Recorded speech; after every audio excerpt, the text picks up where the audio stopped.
ఏది ఉన్నా ఏది లేకపోయినా నాకు అటువంటి భక్తులతోటి సహవాసం ఇమ్మని అడుగుతారు. పూజ అంతా అయిపోయిన తర్వాత భాగవతం దశమస్కంధంలో మాలాకారుడు చెప్పినటువంటి పద్యంతో తీర్థం పుచ్చుకుంటూ ఉంటారు. నీపాద కమల సేవయు నీపాదార్చకులతోడి నెయ్యము నితాంతాపార భూతదయయు తాపసమందార నాకు దయసేయగదే.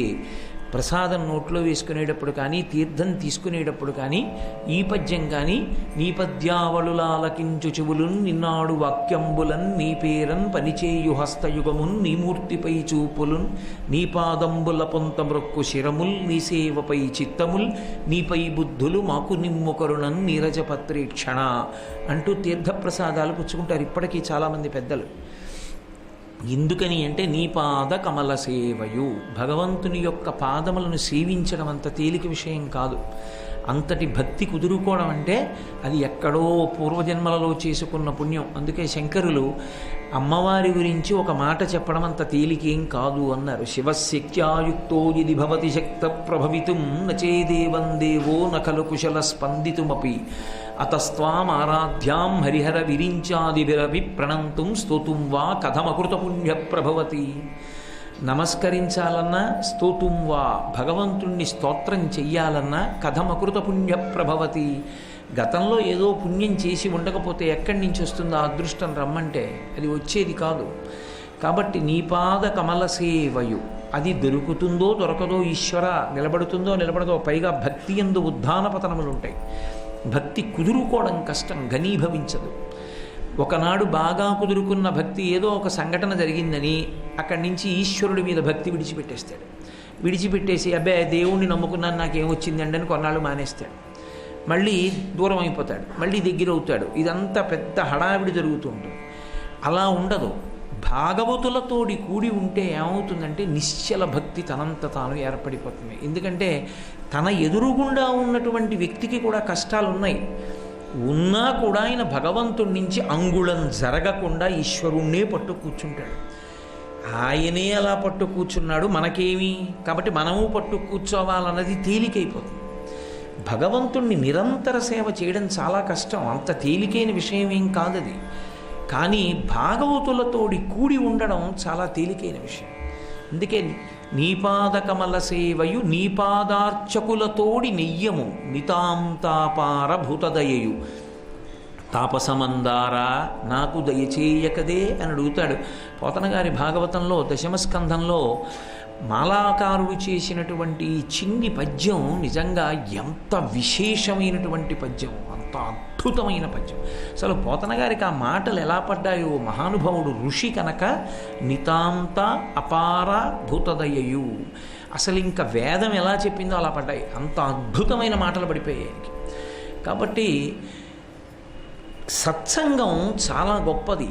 సత్పురుషుల యొక్క మాటలు వినడం అదృష్టహేతువు. లోకంలో ఒకళ్ళు చెప్పినటువంటి మాటని పరిశీలించడం, గుణదోషములను పరిశీలనం చేసుకుని ఈ మాట నేను వింటాను అని అంగీకరించి ఉండడం చాలా చాలా గొప్ప విషయం. శాస్త్రంలో ఒక మాట ఉంది, ముగ్గురి యందు ఎన్నడూ దోషమును ఆలోచించకూడదు.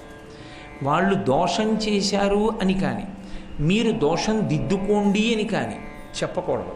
కాకపోతే అభ్యున్నతిని కోరి నాన్నగారు ఇలా చేస్తే బాగుంటుందేమో అనడం తప్పు కాదు. తల్లిని, తండ్రిని, గురువుని, ఈ ముగ్గురి యొక్క వ్యవహార శైలి యందు దోషాన్ని ఎత్తి చూపించకూడదు. ఎందుచేత అంటే వాళ్ళ ముగ్గురికి ఒక అధికారాన్ని శాస్త్రం కట్టబెట్టింది. చెప్పిందే చెప్పవచ్చు, చెప్పేటప్పుడు కఠినంగా కూడా చెప్పవచ్చు. ముగ్గురికి మాత్రమే అధికారం. ఎన్ని మాటలు చెప్పినా అదే చెప్పచ్చు తల్లి తండ్రి. అమ్మ ఎన్ని మాటలు చెప్పావమ్మా అని అడగడానికి వీలు లేదు కొడుకు. అభ్యున్నతిని కోరి అమ్మ ఎప్పుడు చెప్పినా ఒరే నీకు తొందరపాటు ఎక్కువ, తొందరపడకు అని చెప్తోంది అనుకోండి, అమ్మ అస్తమానం చెప్తావు అలా అనకూడదు. అమ్మ గుర్తుపెట్టుకుంటాను అనాలి. ఎన్ని మాటలైనా చెప్పచ్చు. చెప్పిన విషయం చెప్పారనేటటువంటిది అన్వయం ఎవరికి అవ్వదు అంటే ఈ ముగ్గురికే అవ్వదు. ఎందుకంటే ఈ ముగ్గురు అలా చెబుతూనే ఉండాలి. ఇది చెప్పిన విషయం ఇంకో కొత్త విషయం చెప్తానని ఏం చెప్పక్కర్లేదు, ఎన్ని మాటలైనా చెప్పచ్చు. ఎందుకని అంటే అభ్యున్నతి కోరి. తిన్నా అన్నం ఎన్ని మాటలు తింటున్నావు, చేసిన సంసారం ఎన్ని మాటలు చేస్తున్నావు.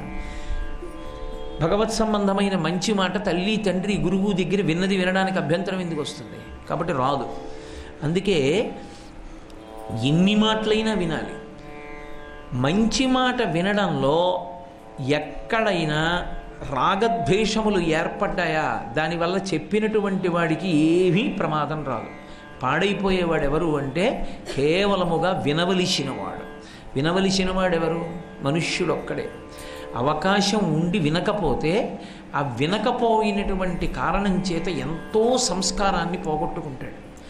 అందుకే శ్రీరామాయణంలో ఒక అద్భుతమైనటువంటి హితోక్తి, ఆర్షవాక్కు ఒకానొక సందర్భంలో మహర్షి చెప్పించారు. చిత్రం ఏమిటంటే మనుష్యులందరికీ పనికొచ్చేటటువంటి వినడం అన్న విషయాన్ని ఎవరి నోటితో చెప్పించారంటే మారీచుడితోటి చెప్పించారు. ఒక రాక్షసుడి నోటి వెంట చెప్పించారు. ఇంకా విచిత్రం ఏమిటంటే శ్రీరామాయణం 24,000 శ్లోకాలలో రాముడెవరు అని అడిగితే ఎవరు చెప్పిందైనా సరే తక్కువేనేమో కానీ ఒక్క మారీచుడు చెప్పిందే రాముడి విషయంలో ఖచ్చితం. మనుష్యులందరికీ పనికొచ్చేటటువంటి వినడం అన్న విషయాన్ని ఎవరి నోటితో చెప్పించారంటే మారీచుడితోటి చెప్పించారు. ఒక రాక్షసుడి నోటి వెంట చెప్పించారు. ఇంకా విచిత్రం ఏమిటంటే శ్రీరామాయణం 24,000 శ్లోకాలలో రాముడెవరు అని అడిగితే ఎవరు చెప్పిందైనా సరే తక్కువేనేమో కానీ ఒక్క మారీచుడు చెప్పిందే రాముడి విషయంలో ఖచ్చితం. అదొక్కటి గుర్తుంటే ఇంకా రాముడెవరు అని అడిగినప్పుడు పెద్ద ప్రసంగం చేయక్కర్లేదు, ఆ ఒక్క శ్లోకం చెప్పేస్తే చాలు. అందుకే నిజానికి రామాయణంలో రాముడెవరో అర్థమైంది బాగా ఎవరికి అంటే మారీచుడికే అర్థమైంది. అందుకే వాడు అద్భుతమైనటువంటి మాటలు శ్రీరామాయణంలో మారీచుడు ఒక పెద్ద మెరుపు. ఒక్కొక్కసారి నాకు అనిపిస్తూ ఉంటుంది రామచంద్రమూర్తి యందు నరుడికి ఉండవలసినటువంటి లక్షణం ఉండాలి కదా మరి మనుష్యుడిగా వచ్చినవాడు. అదైతే కృష్ణ భగవానుడైతే విడిచిపెట్టాడు, పరిపూర్ణావతారం. పుడుతూనే కన్నులు తెరువని కడు చిన్ని పాపడై దానవి చనుబాలు త్రావి చంపే, పసిపిల్లాడిగా ఉండి పూతనా సంహారం చేసేస్తాడు. రాముడు అలా కాదు, నరుడిలాగే ఒకడిని చంపుతాడు, ఒకడిని వదిలేస్తాడు. ఆ సుబాహుని చంపాడు, తాటకని చంపాడు, మారీచుడిని వదిలేశాడు, మానవాస్త్రం పెట్టి కొట్టాడు, అదే కొంప ముంచేసింది. మారీచుణ్ణి వదలకుండా చంపేసి ఉండుంటే శ్రీరామాయణ కథ అరణ్యకాండ దాటేదా అంటే అనుమానం. ఎందుకని అంటే అసలు మారీచుడు లేనినాడు అంత మోసంతో అలా జింక రూపంలో వచ్చి సీతమ్మని ప్రలోభ పెట్టగలిగినంత శక్తివంతుడు లేడు. అలా రాగలిగాడంటే రామచంద్రమూర్తి విడిచిపెట్టాడు కాబట్టి. రామచంద్రమూర్తి ఎందుకు విడిచిపెట్టాలి అంటే ఒకటి, అలా విడిచిపెట్టకపోతే కథ నడవదు, అవతార ప్రయోజనం జరగదు, రావణ సంహారం లేదు. పైకి నరుడు ఎలా ప్రవర్తిస్తాలో అలా ప్రవర్తించాలి. నరుడు చూడండి నలుగురిని ఏదో శిక్ష వేసి ఒకళ్ళని వదిలిపెట్టేసినట్టు, ఇంకా వీడ ఏం చేస్తాడు లేదు అంటూ ఉంటాను చూడండి, అలా వదిలిపెట్టాడు రాముడు కూడా. ఆ వదిలిపెట్టేయడమే ఒకానొక సమయంలో కొంప ముంచేసింది అరణ్యకాండలో. కానీ ఆ మారీచుడు మాట్లాడిన మాటలు ఏమున్నాయో అరణ్యకాండలో అసలు అవి చదువుతుంటే వీటిని బంగారంతో అక్షరాలుగా మార్చి వీటిని తీసుకెళ్ళి గోడకి పెట్టుకోవాలరా ఇంట్లో అనిపిస్తుంది. అబ్బో ఎంత అద్భుతమైన విషయాలు మాట్లాడేశాడు. రావణాసురుడు వచ్చాడు మారీచుడి దగ్గరికి. మారీచుడు మంత్రి, రావణాసురుడికి ఉన్నటువంటి మంత్రి మండలిలో ఒక మంత్రి మారీచుడు కూడా. వచ్చి ఆయనతో మాట్లాడుతూ ఒక మాట అంటాడు, రావణుడంటేనే అబద్ధాల పుట్ట, ఎప్పటికీ ఎలా అవకాశం ఉండి మాట్లాడచ్చో అలా మాట్లాడుతూ ఉంటాడు తప్ప దానికి ఒక నిబద్ధత ఉండదు వాక్కుకి. అందుకే ఆ మారీచుడి దగ్గరికి వచ్చి రాముడికి వ్యతిరేకంగా ప్రసంగం చేశాడు. వినడం అంటే ఏమిటో మారీచుడి దగ్గర నేర్చుకోవాలి. వాడు చాలా సావధానంగా విన్నాడు. రాముడిని ఒక నరుడు దండకారణ్యంలోకి వచ్చాడు భార్య సీతమ్మతో, తమ్ముడు లక్ష్మణుడితో. ఎందుకు వచ్చాడో తెలుసా మారీచ? రావణుడు చెప్పిన మాటలు చెప్తున్నాను. చాలా అధర్మంతో ప్రవర్తిస్తూ ఉంటాడు, భూతదయ లేనివాడు, పరమక్రూరుడు, ఇంద్రియ నిగ్రహం లేనివాడు, దయా అన్న మాట తెలియనివాడు, సర్వభూతములకు అపకారము చేసే స్వభావం ఉన్నవాడు, తీక్షణమైనటువంటి బుద్ధి ఉన్నవాడు. అందుకని తండ్రి అయిన దశరథ మహారాజు అతన్ని భార్యతో సహా రాజ్య బహిష్కారం విధించి వెడలగొట్టాడు. వెడలగొడితే లక్ష్మణుడితో కలిసి దండకారణ్యంలోకి వచ్చాడు. ఏ కారణం లేకుండా, ఏ కవ్వింపు లేకుండా, ఏదో హాయిగా అక్కడుండి మునుల్ని ఋషుల్ని బాధ పెట్టి చంపి వాళ్ళ నెత్తురు తాగి మాంసం తింటున్నటువంటి కరుడు 14,000 మందితో జనస్థానంలో ఉంటే చేతిలో కోదండం ఉంది కదా అని ధనుష్టంకారం చేసి వాళ్ళందరినీ చంపేశాడు. చంపి ఊరుకోలేదు, నా చెల్లెలి శూర్పణకని పిలిచి ముక్కు చెవులు కోసేశాడు. అటువంటి రాముడికి నేను అపకారం చెయ్యాలనుకుంటున్నాను. రాముణ్ణి చంపేయడం పెద్ద విషయం కాదు నాకు, కానీ రాముణ్ణి బాధ పెట్టాలి. నన్నెంత బాధ పెట్టాడో అంత బాధ పెట్టాలి. అంత బాధ పెట్టాలంటే అతనికి ప్రియపత్ని దేవకాంత వంటి సీతమ్మని నేను అపహరించాలి. సీతమ్మ కనపడకపోతే రాముడు కుంగిపోతాడు. రాముడు కుంగిపోతే చంపడం తేలిక. ఇందులో పరస్పర విరుద్ధమైన విషయాలు ఉంటాయి. అబద్ధాలు ఆడేవాడు ఎలా మాట్లాడతాడో అలాగే మాట్లాడతాడని. అసలు రహస్యం ఏమిటంటే ఆయనకి కావలసింది ఏది అంటే సీతమ్మ. ఎందుకని అంటే ఆయన కామం విశృంఖలం, దానికి హద్దు లేదు. ఇంకా శూర్పణక తనకి రాముడు దక్కలేదనేటటువంటి కక్షతో రావణాసురుడి దగ్గరికి వెళ్ళి మాట్లాడేటప్పుడు రాముడు నా ముక్కు చెవులు కొయ్యడానికి కారణమేమి అన్నదాన్ని సత్యం తిప్పి చెప్పింది. అసలు కోసేసింది ఎందుకు అంటే రాముణ్ణి కామించింది, లక్ష్మణుణ్ణి కామించింది. సీతాదేవి మీద పడి ఆవిడ్ని చంపబోయింది. సీతమ్మ ఉన్నంతకాలం రాముడు పరకాంతని స్వీకరించాడు. ఈమెని చంపేస్తే గొడవ వదిలిపోతుందని ఆవిడ మీద పడింది. ఆవిడ మీద పడిందని లక్ష్మణస్వామి ముక్కు చెవులు కోసేశారు. అక్కడికి వెళ్ళి ఏం చెప్పిందంటే రావణాసురుడి యొక్క మనస్సు రాముడి మీదకి పగతో వెళ్ళేటట్టుగా, అందుకే మాట అన్నది ఎంత దూరమైనా వెళ్ళిపోతుంది. అక్కడికి వెళ్ళి ఏం చెప్పిందంటే పిచ్చివాడా, నీ దగ్గర 1,000 మంది భార్యలు ఉన్నారు, వీళ్ళెందుకు పనికొస్తారు? అసలు ఈ భూమండలంలో లేదటువంటి కాంత 3 లోకాలలో లేదు. సీతమ్మ అని నరకాంత అరణ్యంలోకి వచ్చాడు రాముడి భార్య, ఆమెను అపహరించి తీసుకురా, ఆమెను అనుభవించు, అది నీ గొప్పది. సీతమ్మను అపహరించాలి, అందుకు బయలుదేరాడు రావణాసురుడు. ఏ రాముడు తనని భార్యాస్థానంలోకి తీసుకోలేదో ఆ రాముడికి ఆ భార్య లేక బాధపడాలి. ఇది శూర్పణక కక్ష. శూర్పణకి ఎంతసేపు రాముడి విషయంలో బాగా గుర్తుండిపోయింది ఏమిటి అంటే ఎప్పుడు బాణం తీస్తాడు, ఎప్పుడు సంధిస్తాడు, ఎప్పుడు విడిచిపెడతాడు, దానికి అర్థం కాలేదు. శూర్పణకి ఎంతసేపు రాముడి విషయంలో బాగా గుర్తుండిపోయింది ఏమిటి అంటే ఎప్పుడు బాణం తీస్తాడు, ఎప్పుడు సంధిస్తాడు, ఎప్పుడు విడిచిపెడతాడు, దానికి అర్థం కాలేదు. ఆ భుజం తిరుగుతుందంతే. అసలు అదే చెప్పుకుంది, నాకేం కనపడలేదయా, ఆయన భుజం తిరిగిందంతే. పడిన బాణాలు చచ్చిపోయిన వాళ్ళు కనపడ్డారు, ఆయన బాణం సంధించడం నాకు కనపడలేదని చెప్పింది. అంత వేగంగా వేస్తాడు ఆయన బాణాలు. అందుకని ఇప్పుడు రాముడి మీద కక్షకి తన మాటలతో రావణుణ్ణి సీతమ్మకి వ్యతిరేకంగా రెచ్చగొట్టింది. ఇప్పుడు సీతాపహరణం చెయ్యాలి. సీతాపహరణం చేస్తాను నేను కాముకుండని మంత్రితో చెప్పలేక రాముడు అపకారం చేశాడు, రాముడికి నేను మళ్ళీ అపకారం చేయడానికి సీతను అపహరిస్తానని మారీచుడితో చెప్తాడు రావణాసురుడు. రాక్షస స్వభావం అంటే ఎక్కడో ఉంటుంది అని అనుకోకూడదు. రాక్షస స్వభావము అన్నదానికి అర్థం ఏమిటో తెలుసా? తప్పుని అంగీకరించలేకపోవడం, తప్పుని సమర్థించుకునే ప్రయత్నం చేయడం, అదే రాక్షస స్వభావం. ఇప్పుడు నేను అలా వెళ్ళిపోతూ అలా సందులోంచి వస్తున్న ఎవరినో ఎంత మిల్లిగానైనా ఢీ కొట్టాను అనుకోండి, అదేమయ్యా అంత వేగంగా వచ్చావు, టర్నింగ్ తిరిగేటప్పుడు కొంచెం ముందుకు వచ్చి తిరగద్దా, అలా తిరిగేస్తే ఎలా కనపడుతుంది వచ్చేవాడు అన్నాడు అనుకోండి అవతలవాడు, నిజమే క్షమించండి పొరపాటు అయిపోయింది అని నేను మాట అన్నాను అనుకోండి, నేను మనుష్యుణ్ణి, మీరు చూసుకోక్కర్లేదా అన్నాను అనుకోండి, అదే రాక్షసత్వం. అంటే దబాయించడం, ప్రతి దానికి దబాయించడం తప్ప అసలు ఏ కారణం చేత కూడా తన తప్పుని ఒప్పుకోవడానికి సిద్ధంగా ఉండడు. నేను తరచుగా నాకు జ్ఞాపకానికి వస్తూ ఉంటుంది. నేను విశాఖపట్నంలో ఉన్న రోజుల్లో మా పక్కింట్లో పిల్ల ఉండేది. ఆ పిల్ల మా ఇంటికి వస్తుండేది ఆడుకోవడానికి. ఆ పిల్ల వచ్చి నా ఒళ్ళో కూర్చుని ఆడుకుంటుంటే ఆ పాల గ్లాసు, ఆ అమ్మాయి తాగుతూ వచ్చిన పాల గ్లాసు పక్కన పెట్టాను. పక్కన పెట్టడంలో నా చెయ్యి తగిలింది. చెయ్యి తగిలి పాలు పడిపోతే పిల్ల ఏం చేసింది, అయ్యో పాలు పడిపోయే, ఇది పాపం తాగుతున్నది అని నేను దింపి మా అమ్మని, అమ్మ పాపం దీనికి కాసిన పాలు ఇయ్యమ్మ అంటున్నాను. మా అమ్మగారు ఏదో పాలు కాచి ఇవ్వాలి. ఆ పిల్ల పరిగెత్తుకుంటూ వాళ్ళ ఇంట్లోకి వెళ్ళి వాళ్ళ అమ్మని తీసుకొస్తే వాళ్ళ అమ్మగారు వచ్చారు.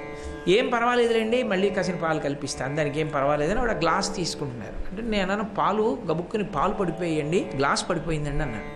ఆ పిల్ల అంది నాతోటి, గ్లాసు పడిపోలేదు, మీ చెయ్యి తగిలి పడిపోయింది. నేను తెల్లబోయాను. ఇది కదా పసితనం అంటే. ఆ అమ్మాయికి అబద్ధం చెప్పడం ఇష్టం లేదు. అదేమిటి పడిపోయిందంటే గ్లాస్ ఎక్కడ పడిపోయింది, ఈయన చెయ్యి తగిలి కదా పడిపోయింది, చెయ్యి తగిలి పడిపోయింది అనకుండా గ్లాస్ పడిపోయింది అంటాడేమిటి అంటే, ఇన్ని ఉపన్యాసాలు చెప్పినా అంతర్లీనంగా నా చెయ్యి తగిలి గ్లాసు పడిపోయింది అని చెప్పగలిగినంత ధైర్యంతో కూడుకున్న జీవనం నాకు అలవాటు పడలేదన్నమాట. చిన్న విషయంలో సత్యాన్ని అంగీకరించలేకపోయాను నేను. అది పసిపిల్ల కాబట్టి అది అంగీకరించగలిగింది. అది సంస్కారంలో తేడా. అందుకే పసిపిల్లల మనసు అమృత భాండంలో ఉంటుంది అనడానికి కారణం. మనం చెంబు పడిపోయింది అంటాం, లేకపోతే పటం పడిపోయింది, పడేసింది మనం. ఆ మాట అనం, క్షమించండి పొరపాటైంది అని అనడు. అదేదో అవతల వాళ్ళది తప్పు అన్నట్లు మాట్లాడతాడు. ఎందుకంటే తను తప్పు ఎప్పుడూ లేదని చెప్పడానికి. అదే రాక్షస బుద్ధి అంటారు. కాబట్టి రావణాసురుడు ఎప్పటికీ బతికుంటాడు, రావణ కాష్టం రగులుతూ ఉంటుంది అన్న మాటకు అర్థం ఏమిటంటే, రావణుడు చచ్చిపోడు. ఇలా దబాయించి మాట్లాడే వాళ్ళందరిలోనూ రావణాసురుడు ఉంటాడు. ఎక్కడుంటాడు అని వెతకక్కర్లేదు, ప్రతి చోట రావణుడు కనపడతాడు. చాలామంది ఉన్నారు కదమ్మా, కాళ్ళకక్కర్లేదు నమస్కారం, నిలబడి పెట్టండి అన్నాం అనుకోండి. గౌరవం అంటే ఏమిటి? నిలబడి పెట్టేయండి అంటే నిలబడి నమస్కారం చేసి వెళ్ళిపోతే గౌరవం. అదేంటంటే అని కాళ్ళకే పెట్టారనుకోండి, ఎందుకు ఇంకా అసలు ఆ నమస్కారం ఎందుకు? నేనేం చెప్పానో అది విననప్పుడు ఇంకా నాకు నమస్కారం ఎందుకు?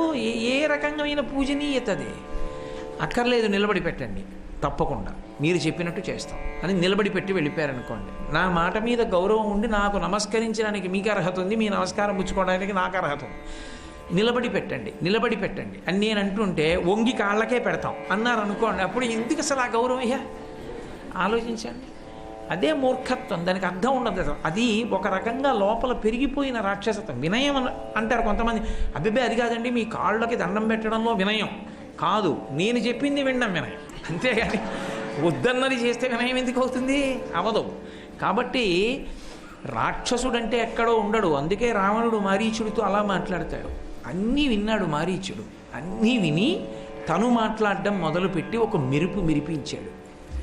అది నిజంగా నేనైతే అనుకుంటాను, అసలు మనుష్య జన్మ ఎత్తిన ప్రతి వాళ్ళకి తెలియాలి. ప్రత్యేకించి చదువుకునేటటువంటి పిల్లలు, కొంచెం వయసు వచ్చినటువంటి పిల్లలందరికీ కూడా తప్పకుండా తెలుసుకోవలసిన శ్లోకం అంటూ ఏమైనా ఉంటే ఆ శ్లోకమే.